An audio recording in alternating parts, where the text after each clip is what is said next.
Cardiólogo pediátrico, especialista en diagnóstico y tratamiento de cardiopatías congénitas. Juan, si querés, arranca. Bueno, buenas noches a todos. Gracias por la invitación, especialmente Florencia, que fue la que me tuvo que soportar mis mensajes 40 horas más tarde. Estoy intentando sacar el cartel de que se empezó la grabación, no me estaría dejando. Ahí voy bien. Ahí va.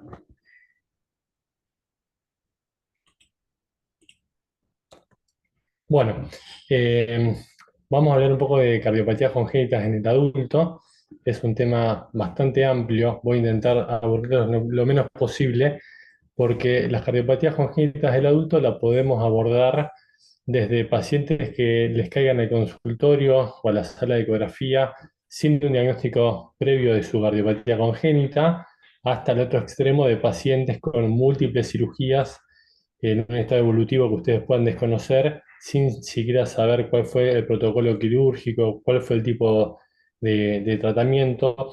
Por lo tanto, abarcar todo este espectro en una sola charla es bastante complejo. Voy a intentar hacerlo lo más sencillo posible y práctico, eh, porque muchas veces nos pasa a quienes hacemos esto también, que el paciente nos viene con una, dos, tres y cinco cirugías, no nos trae ningún protocolo, no sabemos qué técnicas usó, y en esos casos evaluar lesiones residuales suele ser bastante complejo.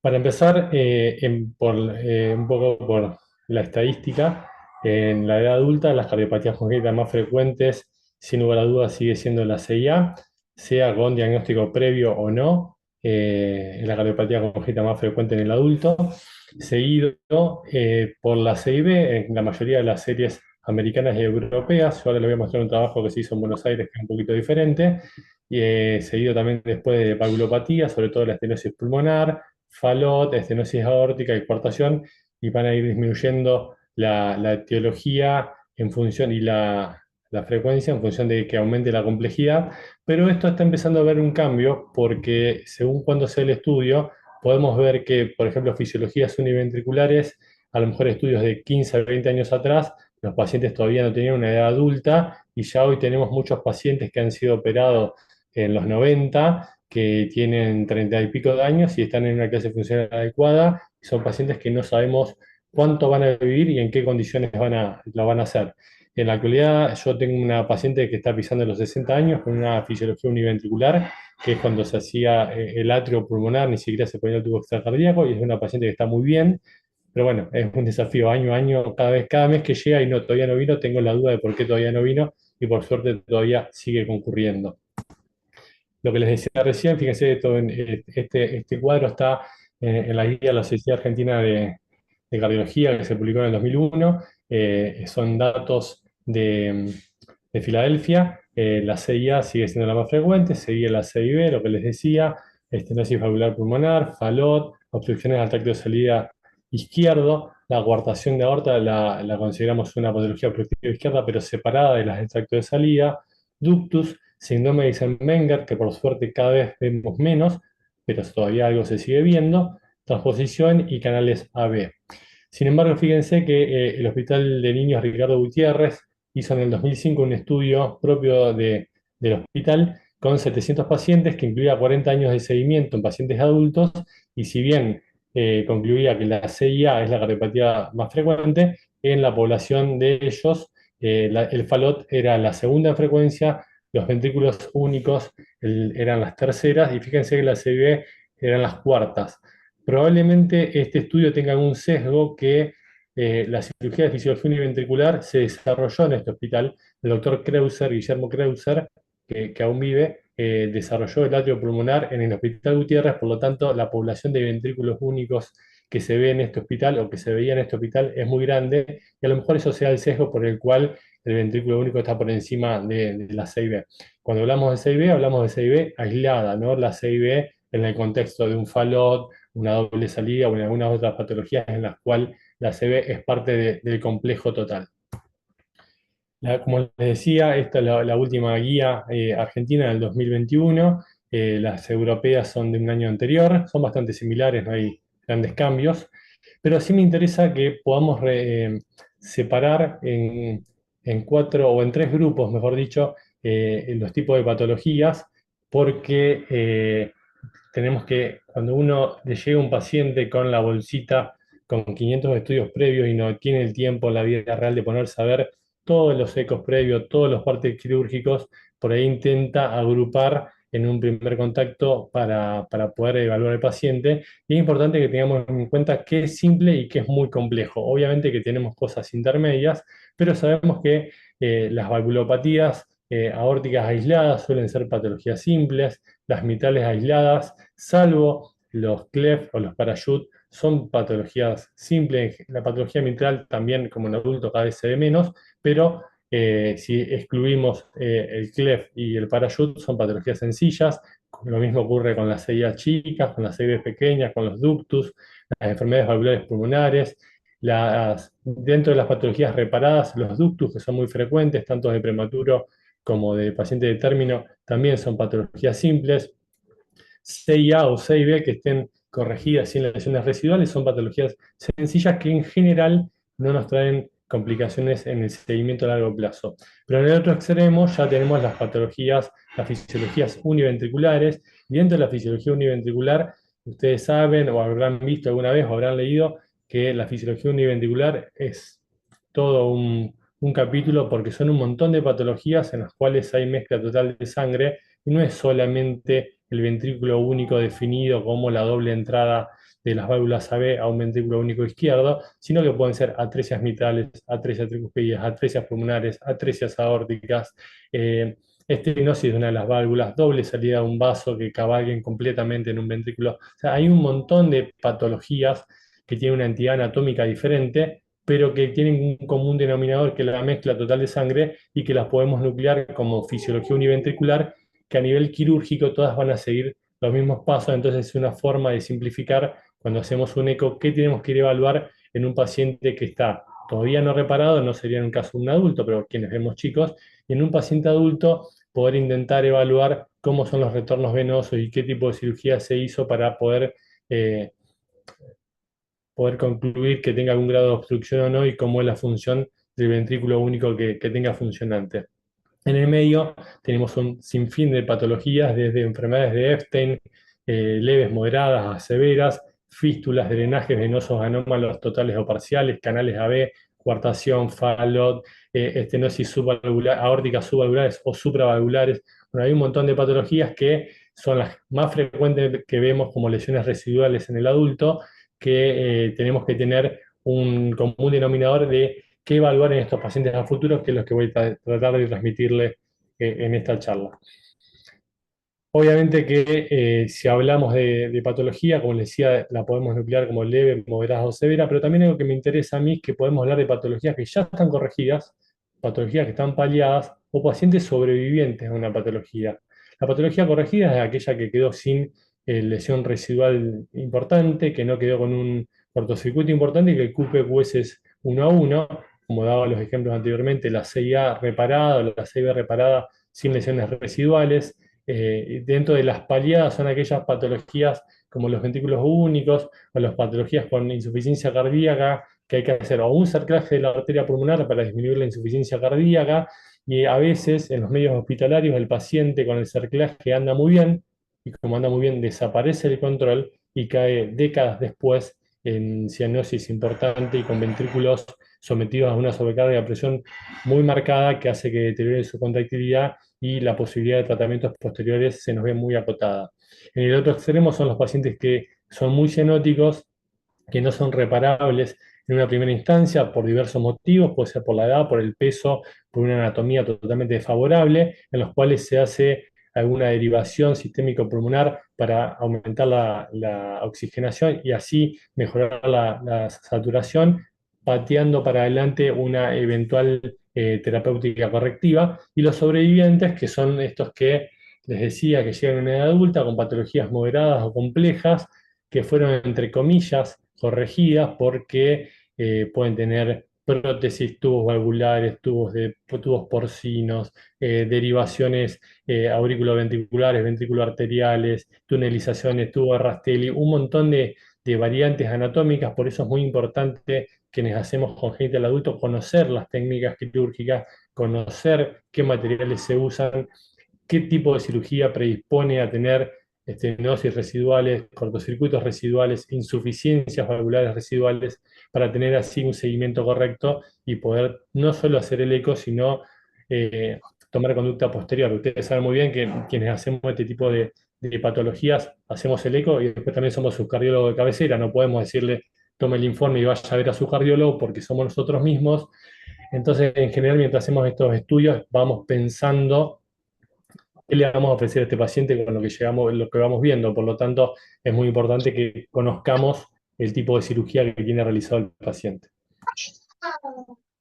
Con respecto a la evolución hacia el adulto, la reoperación es una norma. En general, los pacientes con cardiopatías moderadas o complejas a lo largo de su vida algún tipo de reintervención van a tener, salvo las patologías muy leves, pero en general algún tipo de reoperación van a tener. Y ustedes saben que cualquier reoperación tiene aumentados los riesgos, hay aumento de las adherencias, tanto del corazón, de los principales vasos, y eso genera un aumento de complicaciones en la nueva cirugía, intraoperatorio y perioperatorio, con aumento de los riesgos de sangrado, problemas en la circulación, en la bomba. Son pacientes que tienen trastornos en la coagulación que muchas veces vienen o antiagregados o anticoagulados, y no podemos suspender 6-7 días previo a la cirugía de antiagregación, y tenemos complicaciones también en la bomba. Por lo tanto, sabemos que la reoperación de un paciente con una cardiopatía congénita tiene mayores riesgos que cualquier cirugía cardiovascular de un adulto que no sea una reoperación de una cardiopatía congénita. Sabemos que en general tienen como mínimo auriculotomía, muchos tienen aparte ventriculotomía. Esto genera aumento de la potencialidad de generar arritmias, sumado que tienen ventrículos muchas veces dilatados, hipertróficos, o ventrículos que tienen una función por la cual no están preparados. Por ejemplo, ventrículos únicos derechos, donde tenemos un ventrículo histológicamente derecho que no está preparado para manejar presión sistémica. Por lo tanto es un ventrículo que se hipertrofia, que se dilate, que muchas veces tiene muchas arritmias. Ocurre lo mismo con la enfermedad de Epstein, con toda la porción atrializada que se empieza a dilatar en los Epstein severos, y tenemos arritmias de esa porción que pueden descompensar gravemente al paciente. También es muy compleja la protección miocárdica intraquirúrgica, y la función de estos ventrículos, como les decía, muchas veces por la hipoxia crónica, por la sobrecarga de volumen, por la sobrecarga de presión, llegan a cirugías en condiciones por ahí que no son las adecuadas o las que uno quisiese que el paciente tenga para ser intervenido. Para no aburrirlos demasiado con, con tanta teoría, esto es una charla de eco, voy a presentarles varios casos clínicos de pacientes con cardiopatía congénita del adulto, algunas reparadas, otras sin reparar, porque en el medio público nos siguen cayendo pacientes adultos con cardiopatía sin reparar. Y la idea acá, interrúmpanme, pregúntenme, charlémoslo para que no sea tan aburrido. Si hay algo que no se entiende o que quieran preguntar, bienvenido sea, más allá que al final de la charla me pueden preguntar lo que quieran, por ahí lo podemos hacer más rico si vamos interactuando. Fíjense, este paciente, un eje largo parasternal izquierdo, claramente vemos una SIB subaórtica, con la aorta cabalgando esa SIB. Esta es la SIB típica de una tetralogía de Fallot. Que sea la SIB típica de una tetralogía de Fallot no significa que sea una SIB patognomónica de Fallot. Si bien nosotros en la jerga decimos la SIB tipo Fallot, esta SIB puede ser una SIB aislada, o sea, un paciente que tiene insuficiencia cardíaca por SIB y no tiene estenosis pulmonar. Estos pacientes pueden ir a Eisenmenger tranquilamente. Puede ser un Fallot claramente, con todos los grados de severidad que puede tener un Fallot. Puede ser una doble salida del ventrículo derecho, y también puede ser una CIB tipo transposición de grandes vasos con CIB. Por lo tanto, ver una CIB en el eje largo parasternal, uno piensa que va a ser un Fallot porque estadísticamente es la más frecuente, pero no tenemos que dar por hecho que sí o sí va a ser un Fallot.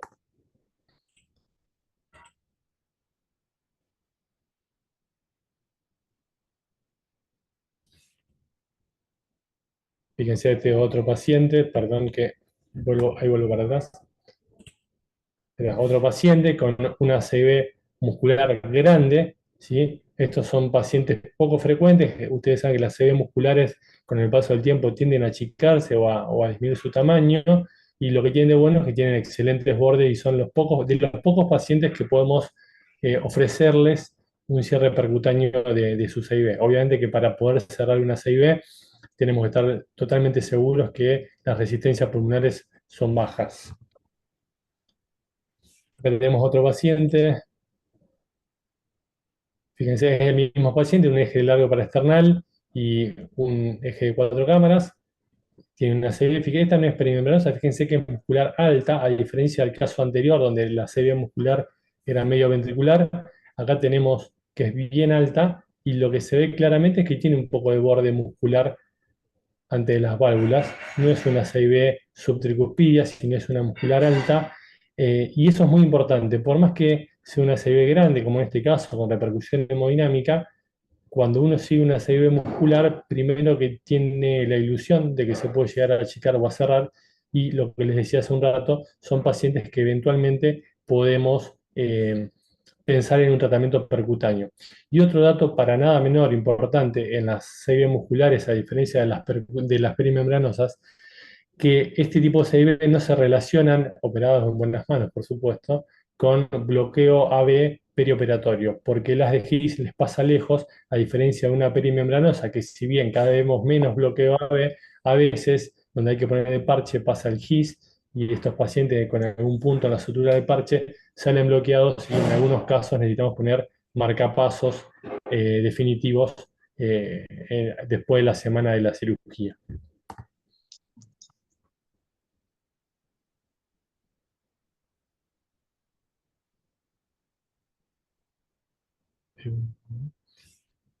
Bueno, y como les decía, otra de las patologías muy frecuentes que vemos es la coartación de aorta. Nosotros vemos muchas recuartaciones de aorta, o mejor dicho, complicaciones de pacientes operados de coartación. No tanta coartación primitiva, por suerte se diagnostica mucho, pero alguna coartación todavía vemos. Justamente hoy, Florencia, vi un paciente que viste la semana pasada, 21 años con una coartación. Eh, pero son las excepciones. En general tenemos el seguimiento de pacientes operados previamente de coartación, y ustedes saben que cerca del 10% de los pacientes operados de coartación tienen chance de recuartación, y cerca de un 5 a 7% de los pacientes operados de coartación tienen un riesgo de aneurisma de aorta. Y cosas muy importantes, yo voy a intentar no meterme tanto en lo clínico y hacerlo más ecográfico, pero cosa muy importante a tener en cuenta cuando vemos una recuartación es tocarle los pulsos al paciente, tomarle la presión al paciente, ver si está hipertenso, tomarle la presión en miembros superiores, tomarle la presión en miembros inferiores, y no quedarnos solamente con la imagen anatómica de cuán reducido está el calibre o cuánto gradiente puede llegar a tener, porque si bien son datos fundamentales para la toma de decisiones, también el hecho de que el paciente esté hipertenso o que el paciente no tenga pulso también nos hace tomar decisiones. A veces no tenemos gradientes tan importantes, y la ausencia de pulso o la hipertensión del paciente, sobre todo cuando es un paciente adulto joven, nos hace tomar conductas reduciendo la posibilidad de complicaciones a futuros. Ustedes saben también que la coartación de aorta se asocia muchísimo con aorta bicúspide. Siempre tenemos que evaluar el plano valvular, ver cómo está la aorta ascendente.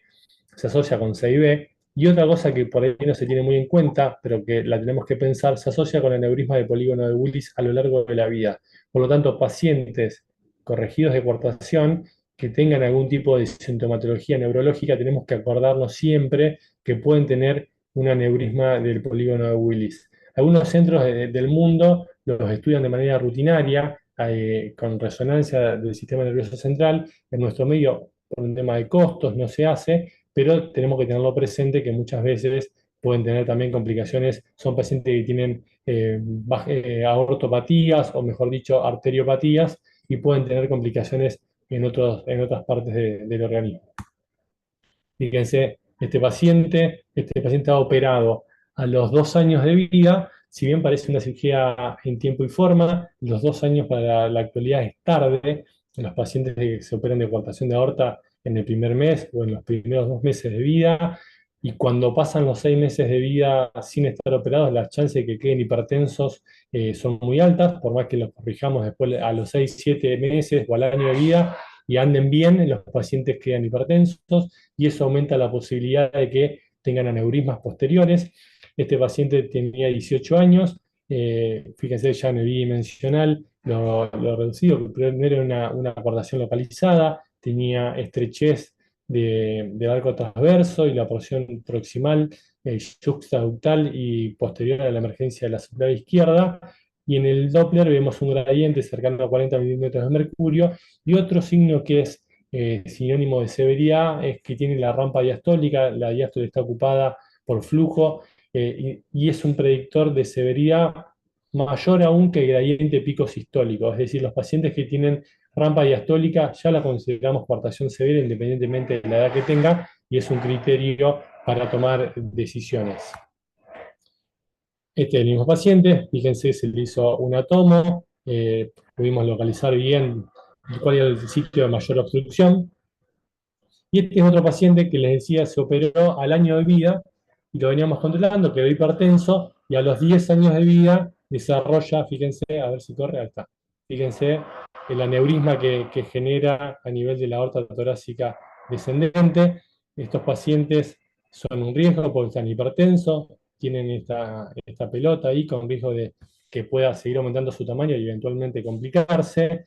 La toma de decisiones no es fácil porque a pacientes jóvenes operarlos es complejo porque ya están operados, ponerle un stent, por ahí uno no le puede poner el tamaño que quisiese, porque o la aorta puede seguir creciendo o porque el paciente a veces no tiene el peso adecuado para la vaina que necesita. Entonces, son situaciones bastante complejas donde, por suerte lo vemos poco, pero cuando vemos este tipo, yo diría que esto es lo que menos queremos ver, una recuartación, de última la podemos llegar a manejar tranquilos, pero estos aneurismas son una bomba de tiempo, ponerlo en un stent no es gratuito, no ponérselo es un riesgo enorme, pero bueno, saber que si el paciente está corregido de coartación, tenemos que evaluar este tipo de situaciones que pueden pasar, y sobre todo si quedan hipertensos, puede ocurrir. Otra situación que aumenta las chances de tener estos aneurismas, los pacientes que generan recuartación, el tratamiento de la recuartación siempre es endovascular, o sea, nunca lo vamos a reoperar, siempre es por cateterismo, porque el riesgo de la cirugía es muy alto, y a veces para poder poner un stent, el paciente tiene que pesar hasta el día de hoy cerca de 18 a 20 kilos.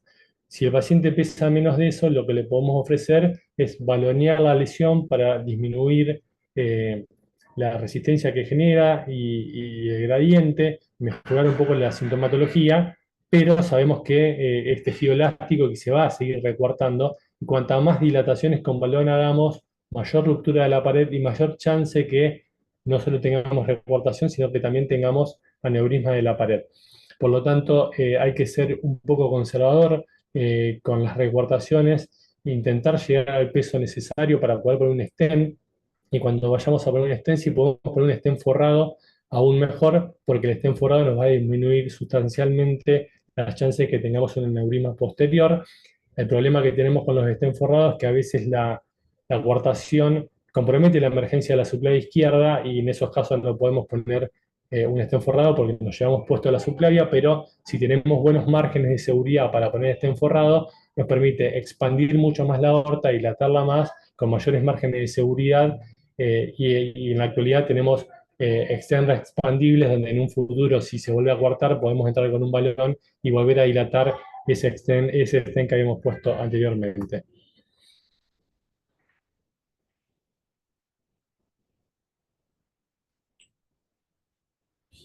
Acá tenemos el cateterismo del paciente que les mostré la tomografía, fíjense lo mismo. En este caso se estaba llevando para hacer un balón.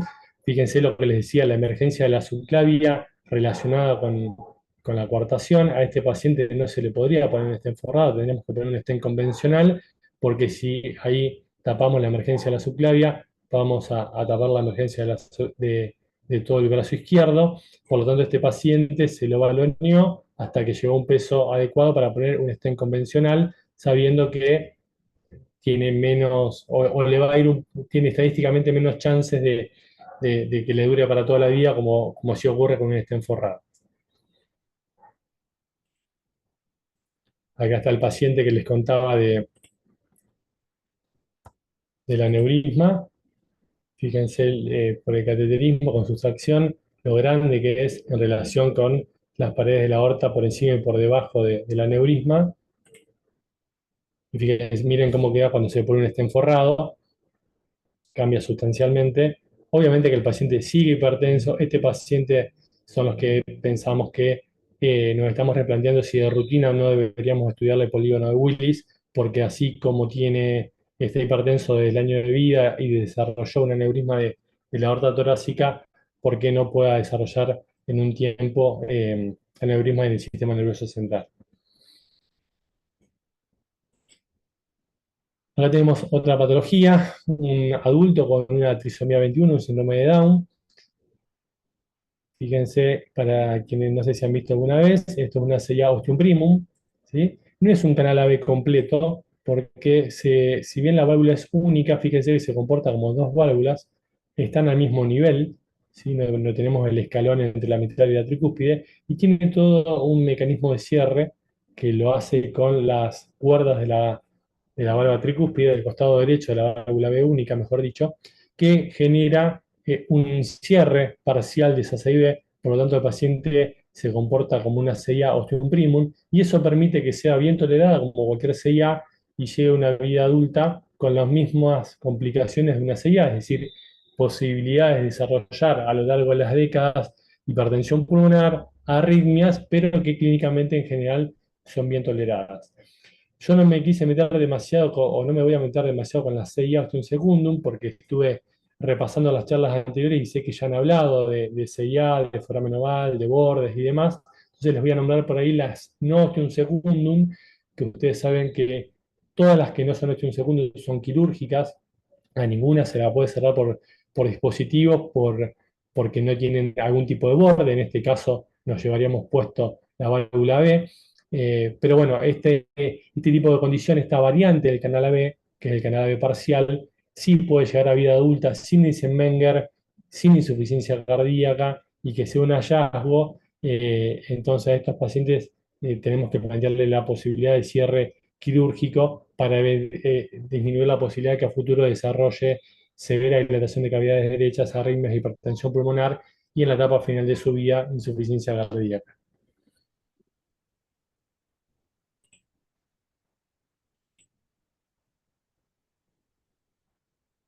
Acá tenemos un paciente, fíjense que por ahí si alguno de ustedes ha trabajado con nosotros, va a rotar con nosotros alguna vez, ya cuando ponemos el eje largo parasternal izquierdo y vemos dilatación de cavidades derechas en un paciente a priori sano, nosotros ya en nuestra cabeza es una CIA. Hasta que se muestre lo contrario, cuando nosotros ya vemos dilatación de cavidades derechas, en nuestra cabeza es una CIA y vamos a ir a buscarla porque a veces, como les decía, las CIA no son un secundum y pueden pasar desapercibidas. Lo voy a llevar al principio del video. Ahí, cuando nosotros vemos esta dilatación de cavidades derechas, les decía, ya para nosotros es una CIA, y lo que vemos también es un movimiento paradojal del septum interventricular, lo cual nos está hablando de una sobrecarga de volumen. Como causa de sobrecarga de volumen, nosotros que no vemos pacientes trasplantados, tenemos básicamente dos: la CIA, por lejos la más frecuente, y las insuficiencias pulmonares en pacientes operados de otras patologías, por ejemplo, la tetalogía de Fallot.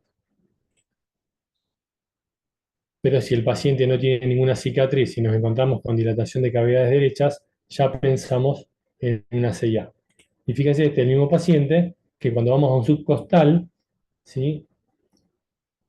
Perdónenme, a ver si lo puedo frizar. Fíjense, si llegan a ver en relación con la vena cava superior, tenemos una CIA seno venoso superior, ¿sí? Donde obviamente no tiene ningún tipo de borde, como todas las CIAs seno venoso hacia la vena cava superior. Esta CIA estaba generando la dilatación de cavidades derechas. En un eje largo subcostal, este tipo de CIA podemos no verla, entonces siempre cuando vemos dilatación de cavidades derechas con sobrecarga de volumen, mapear bien el tabique interauricular porque puede ser una CIA no ostium secundum, desde seno venoso superior, como en este caso, seno venoso inferior. Las senos coronarias son muy, muy raras. Las ostium primum las van a ver fácilmente, como les mostré en un corte de 4 cámaras.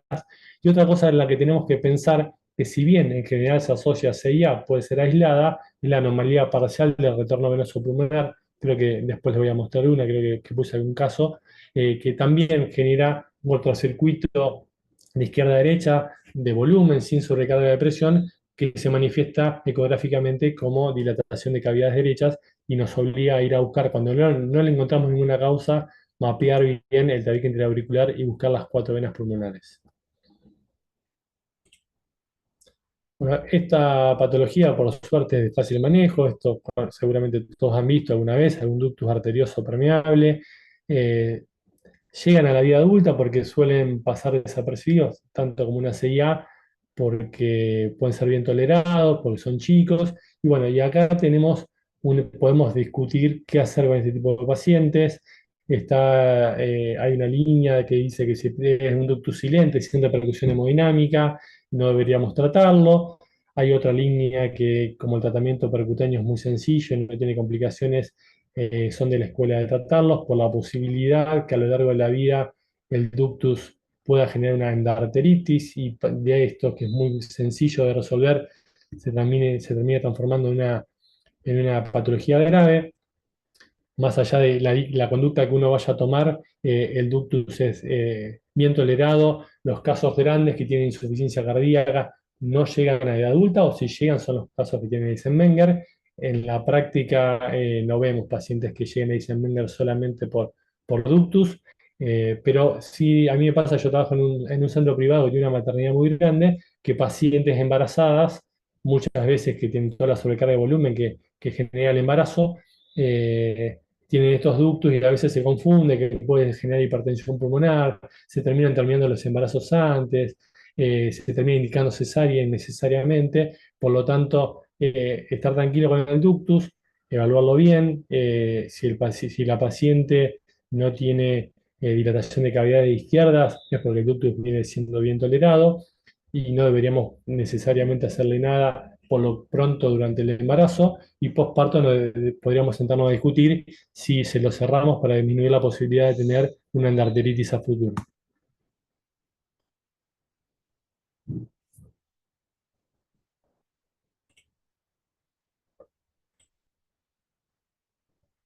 Fíjense, este corte es subcostal. Acá puede llegar a generar dudas si hay una CIA en el techo. Perdón, se me pasó la diapo, ahí vuelvo.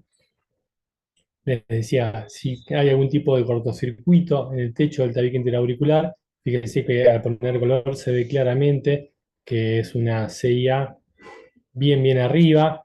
Y en este corte yo no puedo diferenciar si es un ostium secundum muy alto, que no parece, pero podría ser, o con malos bordes, o si es un aceno coronario. Entonces rotamos el traductor 90 grados para hacer el eje de Cavas, como le mostré en el caso anterior. Y fíjense que cuando rotamos, vemos lo mismo que le decía, que le mostraba en el caso anterior, una CIA 0. Una sería tipo seno venoso superior. Fíjense en color, qué bien que se ve el cortocircuito, ¿sí? Nada de borde. Por lo tanto, en estos casos también repasar las venas pulmonares porque se pueden asociar con anomalía parcial de venas pulmonares, y obviamente son pacientes quirúrgicos, acá no se puede poner ningún tipo de dispositivo. Muchas veces pasa en pacientes adultos que se ve la dilatación de cavidades derechas, algo de hipertensión pulmonar, no se le encuentra en un eje largo subcostal mapeando el tabique interauricular la CIA, y se cree que no tiene CIA y no se encuentra la causa. Bueno, muy útil y muy fácil de hacer este corte de cavas para buscar tanto la seno venoso superior, como en estos casos, como la seno venoso inferior, que son bastante menos frecuentes, pero son los cortes que nos permiten, antes de hacer un ET, tener la certeza que el paciente no tiene una CIA.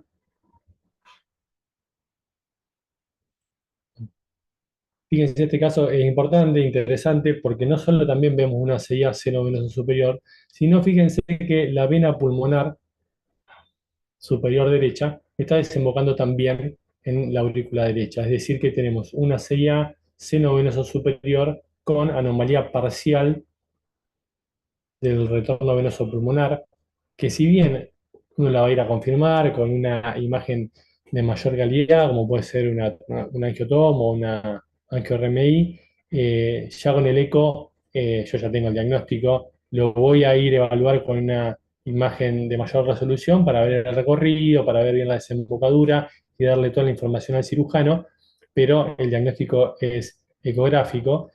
Y lo mismo ocurre en los casos anteriores. Si yo ya veo las cuatro venas, no es que a todas las CIA le tengo que hacer una angiotomografía para ver cómo llegan las venas pulmonares porque se puede asociar.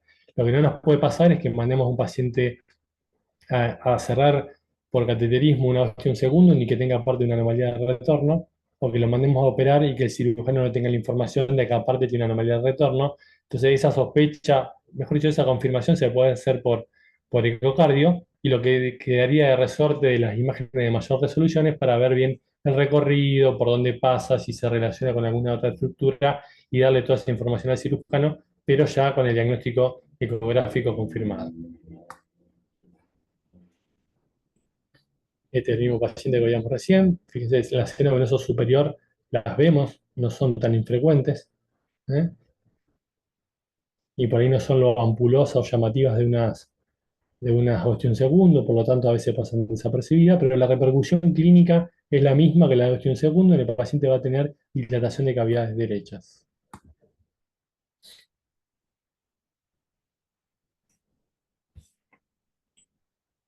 Bueno, acá tenemos otro paciente que también, como les decía, ya en el eje largo vemos una dilatación de cavidades derechas.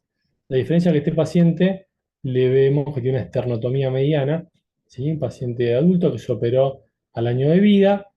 Y otra cosa que podemos ver acá, si se fijan, que tiene la salida de la aorta, está como tunelizado hacia la aorta. No tenemos la continuidad entre el septum interventricular y la pared anterior de la aorta que tenemos habitualmente. Este paciente tuvo un falot, tenía cabalgada la aorta, está cerrada la 6B con un parche, como tunelizándola, y tiene dilatación de cavidades derechas. Entonces yo ya ahí puedo empezar a pensar qué es lo que le está pasando a este paciente adulto operado de un falot. Y fíjense la insuficiencia pulmonar que tiene. A ver, con el tema del Falot es importante porque estamos en un cambio de paradigma en los últimos años. Los pacientes que hoy tienen 30, 40 años operados de Falot, de chicos, antes se los operaba y se creía que cuanto mayor quedase amplio el tracto de salida del ventrículo derecho, sin nada de estenosis, era mejor, que la insuficiencia pulmonar era banal, no pasaba nada, y nos empezamos a encontrar con pacientes adultos con dilataciones del ventrículo derecho, arritmias ventriculares derechas, que tenemos que tomar alguna conducta sobre la válvula pulmonar. Por lo tanto, en los últimos años, en los últimos 10 años, 15 quizá, se prefiere ser un poquito más conservador. Si el paciente queda con un poquito de gradiente pulmonar a expensas de menor insuficiencia pulmonar, mejor. O sea que uno prefiere por ahí que quede con 30, 40 de gradiente pulmonar, pero con una insuficiencia pulmonar leve, a que quede con nada de gradiente pulmonar y con insuficiencias pulmonares severas. Obviamente que a veces eso no se puede lograr porque cuando el paciente se opera de Fallot, el anillo pulmonar es muy chico, hay que hacer un parche transanular, la válvula no sirve para nada, queda una monocúspide que no contiene nada, e igualmente el paciente va a, a- a tener insuficiencia pulmonar severa, pero en los casos más favorables, con mejores anatomías, donde el Z-score del anillo pulmonar no es tan chico y se puede hacer algún tipo de comisurilotomía y no tener que romper el anillo, se prefiere ese tipo de técnicas porque sabemos que a futuro va a tener menos insuficiencia pulmonar y menor chance de tener una reintervención en el plano valvular pulmonar. Anteriormente se ampliaba todo y no importaba nada. En la actualidad, si se puede ser un poco conservador, se lo intenta. Otro dato que tenemos en cuenta para valorar la insuficiencia pulmonar no es tan sencillo, no está tan protocolizado como la insuficiencia aórtica y cuándo es severa, cuándo es leve y cuándo es moderada, pero tips prácticos para tener en cuenta. Primero, que si el paciente tiene dilatación de cavidades derechas, la insuficiencia pulmonar no es leve. Eso para arrancar. Y después tenemos que ver varias cosas. Primero, podemos medir el THP de la insuficiencia pulmonar. Si es menos de 100 milisegundos, la insuficiencia pulmonar es severa. Y otro dato para tener en cuenta en el color es ver desde dónde viene la insuficiencia pulmonar. Si viene de la porción alrededor del plano valvular, porción inicial del tronco, tiene más de 200 de THP y no tiene dilatación de cavidades derechas, es una insuficiencia pulmonar leve. Si tiene algo de dilatación, menos de 200 de del tiempo de THP, y la insuficiencia proviene del tronco y la porción inicial de las ramas, podemos considerarla como moderada, y si ya el tiempo es menor de 100, con dilatación de cavidades derechas, y la insuficiencia viene desde las ramas, la insuficiencia pulmonar es severa, en estos casos el ventrículo derecho se dilata, y estos pacientes a veces tenemos que hacerle resonancia cardíaca, que ustedes saben que es gol estándar para medir volúmenes, podemos medir volúmenes de fin de diástole, de fin de sístole, la fe y el ventrículo derecho, para tomar una conducta de qué hacer con ese plano valvular. E igualmente necesitamos no olvidarnos de la clínica, pacientes que tengan clínica avanzada o de insuficiencia cardíaca o que tengan arritmias ventriculares frecuentes, ni hablar si tienen taquicardia ventricular no sostenida, son todos criterios clínicos que tenemos que tener en cuenta para indicar un reemplazo valvular pulmonar, sea por cateterismo o de manera quirúrgica. Pero el eco, sin lugar a dudas, es la piedra filosofal donde empieza todo el problema y donde nosotros tenemos que indicar cuándo hacer una resonancia. Acá les muestro dos casos, fíjense, de enfermedad de Epstein, un caso leve, donde el desplazamiento apical de la valva septal anterior de la tricúspide es leve, pero es claro, nos permite, uno debería medirlo, por ahí quienes están entrenados ya ojo hacia el diagnóstico, porque si no saben que es 8 milímetros por metro cuadrado de superficie corporal para hacer el diagnóstico, y una vez que entramos en la patología de Epstein, es una bolsa de situaciones donde no se comportan todas iguales. El Epstein leve puede pasar totalmente desapercibido hasta vida adulta y ser un hallazgo en el contexto de una evaluación deportiva, laboral o en un control de un paciente adulto. Se asocia, acuérdense, mucho con vías accesorias, entonces a veces el paciente debuta con arritmias y eso permite hacer el diagnóstico de Epstein. Por eso quienes hacemos cardiopatías congénitas, cuando vemos una vía accesoria, siempre le hacemos un ecocardio, porque el 40% de los Epstein tiene como mínimo una vía accesoria, a veces tienen más. Y fíjense el otro extremo, donde el desplazamiento es severo, la porción lateralizada es enorme, fíjense que se ve el plano del anillo y lo que es la porción lateralizada, y en estos pacientes nos tenemos que plantear varias cosas. Primero, fíjense que la punta la da el BD, el ventrículo izquierdo queda desplazado, chico, el tabique está apretado por todo el ventrículo derecho. Y lo primero que nos tenemos que plantear para este paciente si es biventricular o univentricular. A veces la porción, perdón, ahí vuelvo al caso, ahí está. La porción funcional del BD es tan chica que no nos permite una reparación biventricular y tenemos que llevarlo a fisiología univentricular, no importa la edad que sea.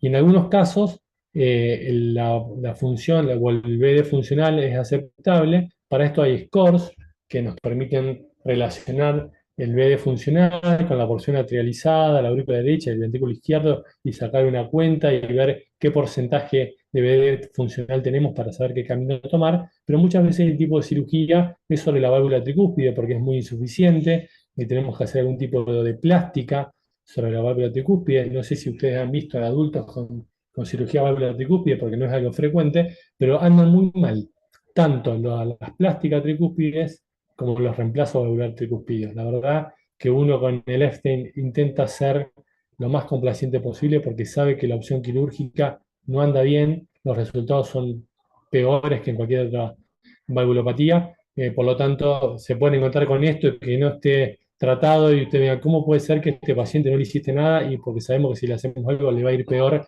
que como está en estos momentos, y a veces la causa de descompensación termina siendo una arritmia o de la porción arterializada o supraventricular por la alta asociación con vías accesorias, y ese ventrículo funcional claudica, a los pacientes entran en bajo gasto y, bueno, y nos ponen en una situación bastante comprometida porque son en general los pacientes que andan mal. Y ya para ir terminando, si no los aburro más, este es el paciente que yo les decía, tiene casi 60 años, es un ventrículo único, es una atresia de la válvula AB izquierda con una válvula tricúspide normal. Y fíjense esta pelotita que ven en el techo de la aurícula derecha, esto es el tubo extracardíaco, que es la técnica quirúrgica que se usa en la actualidad, que es una de las formas de derivación de la sangre de la vena cava inferior a la arteria pulmonar para mejorar la saturación. En estos pacientes tienen la vena cava superior drenando directamente en la arteria pulmonar, eso se llama cirugía de Glenn, y la vena cava inferior por este tubo extracardíaco desembocando en la cava, perdón, en la arteria pulmonar. Por lo tanto, todo el retorno venoso de las venas cavas se oxigena, son pacientes que saturan normal, pero tenemos que controlar varias cosas. Por un lado, como que estén permeables tanto el Glenn como el tubo extracardíaco, que no tengan aumento de la velocidad, que nos hagan pensar que puede tener algún tipo de estenosis, porque son pacientes que tienen una condición hemodinámica prototrombótica y muchas veces pueden hacer alguna obstrucción de estos circuitos derivantes. Y 2, 3, 4 milímetros de mercurio son para prestar la atención de que algún trombo podemos tener. Otra cosa que tenemos que evaluar es cómo es la válvula B sistémica que tengamos, que puede ser la mitral, como puede ser la tricuspidia, y sin lugar a dudas cómo está ese ventrículo único, cómo es su función. Y en estos casos, estos pacientes cuando deterioran la función son candidatos a trasplante. Los ventrículos únicos de morfología izquierda tienen mucha mejor evolución porque el ventrículo único izquierdo va a tolerar la presión sistémica y en general son como el caso de los pacientes que tenemos de mucha edad que funcionan bien y los ventrículos únicos derechos en general a lo largo de la vida a partir de la tercera o cuarta década empiezan a disminuir su función y empiezan a empeorar. Ni hablar si son mujeres que corren el riesgo de embarazarse, sepan que está contraindicado el embarazo en estos casos porque es protrombótico y el aumento de la presión abdominal con la gravidez hace que disfuncione el tubo extracardíaco, por lo tanto las mujeres con ventrículo único tienen contraindicado el embarazo y son pacientes que nos van a hacer renegar a lo largo de toda la vida porque las complicaciones no van a ser solo intracardíacas, sino por todo este sistema de derivación pueden tener enteropatía perdedora de proteínas, bronquitis plástica, edemas periféricos, y muchas veces no responden a las terapéuticas convencionales y entran en lista de trasplantes después de muchos años de haber sufrido con pulmones también deteriorados, ni siquiera pueden ser candidatos a trasplante y tienen una última etapa de la vida con una calidad de la misma muy mala. Por lo tanto, si bien con las cirugías andan bien, en el seguimiento a largo plazo uno siempre está alambrando de que alguna de estas complicaciones no aparezcan porque sabemos que cuando empiezan en la debacle de la función del sistema univentricular, a la corta o a la larga las cosas van a andar mal y son pacientes que tienen disminuida su sobrevida. Obviamente que sobre estos casos estamos aprendiendo porque cada vez van llegando más lejos, cada vez tenemos pacientes y más pacientes que llegan a mayor edad, porque el diagnóstico prenatal del ventrículo único se hace, porque a la cirugía del ventrículo único le va bastante bien, porque la cirugía no es tan compleja, pero sabemos que todo eso hace que tengamos adultos con estos sistemas que no son tan fisiológicos y que las tasas de complicaciones son muy altas. Muchas gracias. Espero no haberlos ni mareado ni aturdido demasiado. No, la verdad que estuvo excelente, súper clara la clase, concisa para nosotros que por ahí no vemos tanto de estas cosas. La verdad que me pareció que estuvo súper clara. No sé si alguien tiene alguna pregunta. Muy buena, Juan, muy clara, la verdad que nos viene bárbaro para los que hacemos adultos, que siempre alguno cae que no sabe ni qué cirugía tiene hecha, la verdad que viene muy bien la aclaración. Es muy común. El adulto joven que dejó de ir con la mamá y no sabe qué tiene, créanme que es re común, que sabe que está operado de corazón y gracias y no viene con nada, o uno se tiene que perder media hora leyendo un carpetón en hojas amarillas, es bastante frecuente. Pero bueno, es importante también diferenciar cuando uno tiene un primer abordaje a un paciente que no está corregido y que lo está diagnosticando, como el caso del ductus y la CIA, que es lo más frecuente probablemente que vean, pero también cuando uno se mete a hacer congénita del adulto no puede decir veo solo CIA y ductus y no veo los operados. Por lo tanto, es importante también trabajar en equipo, son pacientes complejos, la toma de decisión no está en ninguna guía. A grandes rasgos sí están los casos muy claros, pero en la práctica los pacientes son un ni. Tampoco tenemos cirujanos muy avesados en este tipo de patologías, porque los que hacen chicos por ahí operan en lugares donde no hay internación de adultos. Instituciones que tengan unidades coronarias que acepten estos pacientes no abundan. Por lo tanto, es todo un tema tener un paciente seguir ese tipo de pacientes y tomar alguna conducta. En lo hemodinámico es más sencillo, en lo quirúrgico se complica bastante.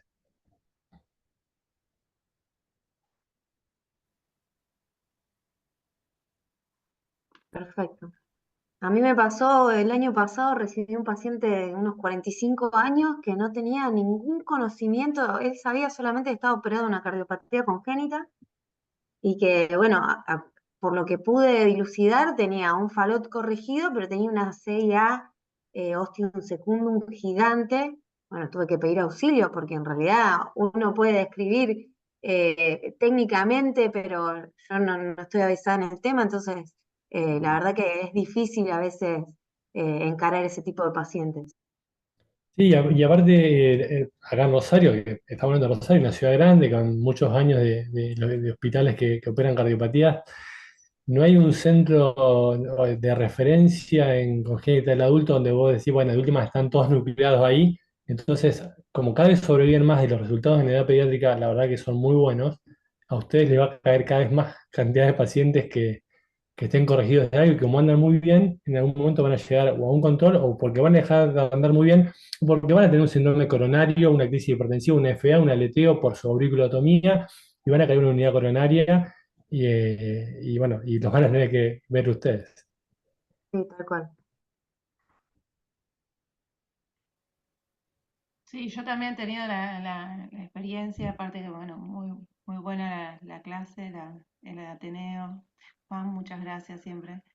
Pero también me cayó en FUNE, en un consultorio, un Einstein, que ya sabía el paciente, pero 50 años, y me dice, no, me viene a hacer un control. Y vos decís, ah, bueno, el control. Y nada, estaba muy bien igual el paciente, pero bueno, es algo que uno no está acostumbrado a evaluar, obviamente. Entonces, como que te quedas ahí con un montón de preguntas, pero creo que lo ideal también a veces siempre es tener alguien de confianza de ustedes que está más a mano con las cardiopatías congénitas como para preguntar, como para saber, como para derivar en el caso que sea obviamente necesario y estar en contacto, ¿no? Para lo mejor para el paciente.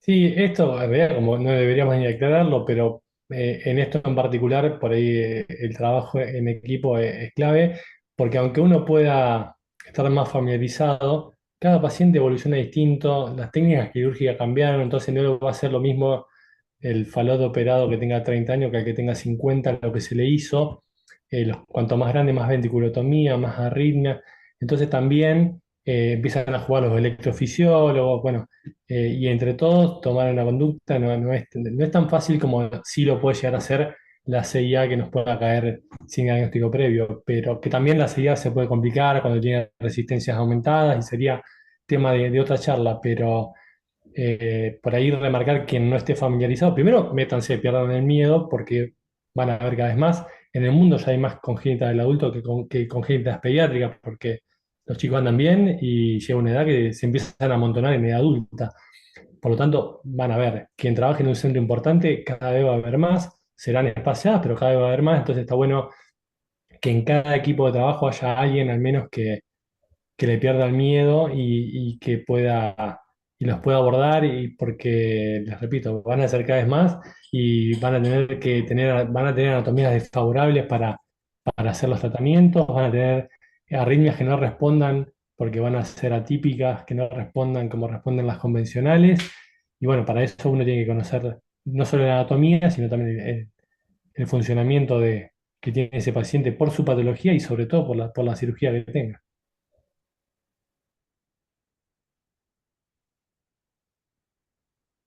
Bueno, buenísimo, Juan. Te agradecemos un montón que hayas accedido a esta invitación de Florencia. No, no, Sí, y gracias a sobre ustedes por invitarme.